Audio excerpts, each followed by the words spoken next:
সেই গল্পটা কবি পুনেন্দু পত্রী। আমার সেই গল্পটা এখনো শেষ হয়নি।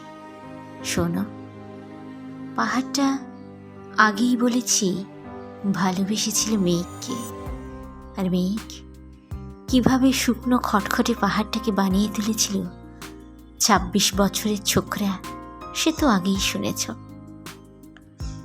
সেদিন ছিল পাহাড়টার জন্মদিন।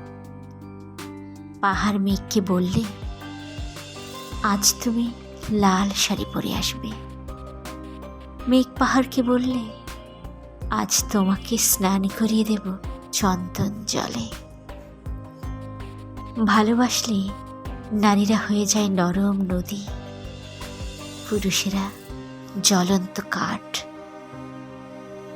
সেইভাবেই মেঘ ছিল পাহাড়ের আলিঙ্গনের আগুনে, পাহাড় ছিল মেঘের ঢেউ জলে।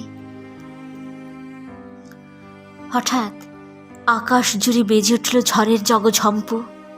ঝাঁকড়া চুল উড়িয়ে ছিনতাইয়ের ভঙ্গিতে ছুটে এলো এক ঝাঁক হাওয়া। মেঘের আঁচলে টান মেরে বললে, উঠ ছুরি, তোর বিয়ে।